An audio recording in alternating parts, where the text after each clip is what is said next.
Hello and welcome to Baby Granddad Plays. In this video I'll be testing what gaming looks like on the cheapest AM5 build in 2026. For our PC, we have this humble budget build sporting a Ryzen 5 8400F paired with the RTX 3060 and 16 gigs of single channel DDR5 RAM. With the 8400F being the most affordable and cheapest CPU in the AM5 platform, usually found at under $90 on AliExpress, it's sure to come with some compromises. It will be interesting to see how well or badly it performs and if you should go for it or something better. So the Ryzen 5 8400F is a 6-core 12-thread CPU with a base clock of 4.2 GHz and a boost clock of 4.7. It was released in 2024 with 16 MB of L3 cache, which is a bit on the low end. It supports PCIe 4.0 but only has 20 PCIe lanes, with only 8 of those going to the GPU instead of the full 16. For the GPU, we are going with the classic fan favorite RTX 3060 with 12 gigs of VRAM, which is actually pretty good for textures in games. It supports PCIe 4 at 16 and was released back in 2021, which makes it about 5 years old this year in 2026. And for the RAM, we are going with a single stick of Kingston Fury DDR5 16 gig running at 4800 MHz. I would have loved to have dual channel 32 gig, but we all know RAM is worth 2 Lamborghinis right now, so let's not even. The setup creates a worst case scenario for our CPU because not only are we working with a tiny L3 cache, but we're also only operating on just a single channel of RAM. This means there will be some limitation on the memory bandwidth, effectively starving the CPU and GPU of the data volume they need to maintain smooth performance. So just keep that in mind. Without further ado, let's get into the benchmarks. First up, we have Call of Duty Warzone. On 1080p minimum with DLSS set to quality, we got an average of 106 FPS with 1% lows of 80. The system clearly had no problem handling the 3060, with it being able to hit 98% usage. Raising the settings up to balance while still keeping DLSS on quality, we got an average of 90 FPS with 1% lows of 69. Still managed to keep everything above 60, very solid performance.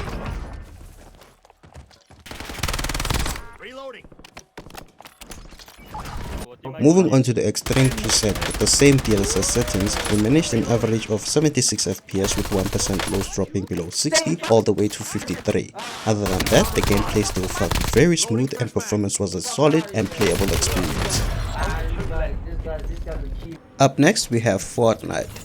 Starting with the performance mode, we get an average of 203 FPS with an abysmal 1% low of 0. Yes, you heard right, as we experience some freeze frames, and that's thanks to the low CPU cache. To circumvent this, you can simply limit your frame rate, and this will certainly give your CPU some breathing room. Moving on to the low settings, we got an average FPS of 145 and improved 1% lows of 88. That show the impact is now more on the GPU and allowing your CPU to breathe a little more.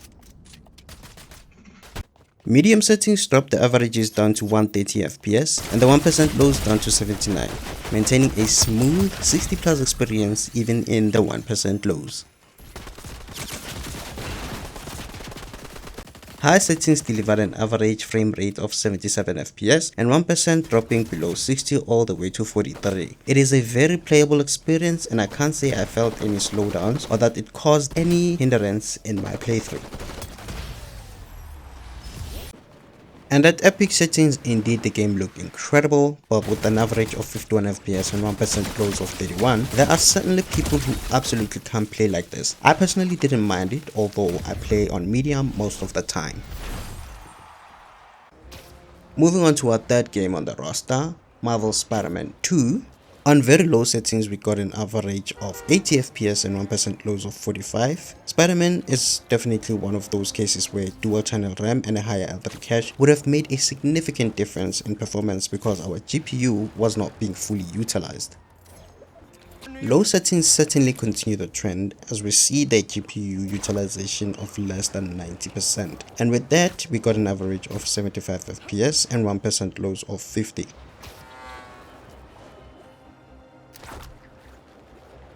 Medium settings were certainly interesting to see, even though the averages dropped from 75 to 72, which is not by much by the way. The 1% remained at 50 FPS. This definitely confirms that the GPU is sitting idle, waiting for the CPU to tell it what to draw. Simply put, the memory bandwidth is just not fast enough to keep up with the 3060. Putting in a second stick of RAM would certainly alleviate this problem.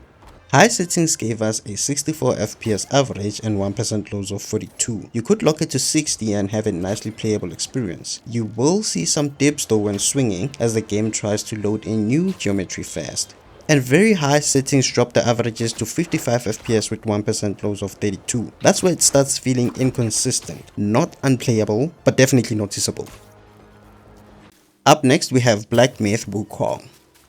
On low settings, we got an average of 103 FPS and 1% lows of 65, and like most Unreal Engine 5 games, even the low settings still look incredible. Medium settings netted us a solid 85 FPS average, with the 1% lows still remaining on 65. This is another sign of that single channel RAM holding back the system. Jumping to high settings gave us a 59 FPS average, so just a smidge below 60 with 1% lows falling all the way to 43. This is still a solid playable experience, although you might feel the dips in more intensive parts of the game. Very high settings were pretty rough to say the least. With the 39 FPS average and 1% lows of 29, you will definitely feel the dips at these settings, and if you don't mind playing at 30 FPS, then you can probably lock it to 30, but for a game that's all about timing your moves, this might not be an ideal playing situation. And finally, moving on to the cinematic settings. Oh, who am I kidding? We're not even going to try that. What you could try though are the optimized settings for the 3060 by Digital Foundry, which are set to bring you the best balance between visuals and performance. Unfortunately, I didn't test them out in this benchmark, but feel free to do so on your own time. And if you've made it this far into the video, please do consider leaving a like and subscribing. It takes less than 30 seconds and it's free. It also helps me and more people see this video. So, yeah. Moving on.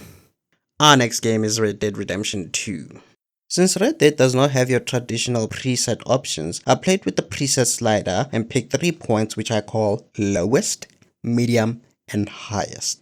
I kept the textures at ultra because the 3060 has enough VRAM to handle it.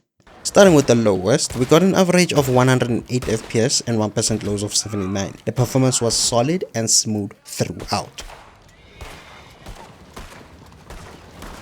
Moving on to the medium settings, our averages dropped to 69 FPS, and with a 1% low sitting at 56, this is a very playable experience and you would definitely enjoy the game like this.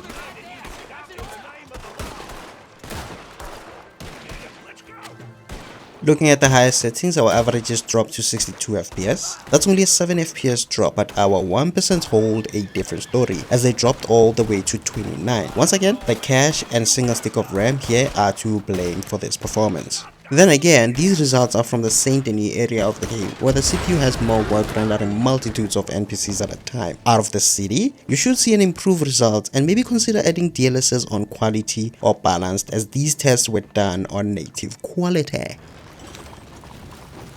So, is the cheapest AM5 build that bad, or are we sitting with a sleeper hit? Certainly, as an upgrade from a weaker system or just a budget entry point into the DDR5 system, with plenty of upgradability down the line by the way, I'd say it's honestly not that bad. If there is absolutely one thing I would change with the system, I'd highly suggest getting dual channel RAM, even if it's like 2 8GB sticks instead of just 1 16, because that would effectively double your memory bandwidth, because a lot of the 1% lows came from the CPU not being able to get the data fast enough, so the 2 sticks will help with that. Other than that, then this combo is generally good enough for now. At medium settings across the board, we got a smooth, enjoyable experience in every game we tested. And the AM5 platform means you're ready to set up to a new CPU later down the line. So yeah, not bad at all for the cheapest AM5 build if you ask me. If you wanna see an even more budget build, check out this video right here about how the GTX 1050 Ti refuses to rest. That's it from me. Bye! Bye! يلا مع السلامة. هي بنت قدام المدرسة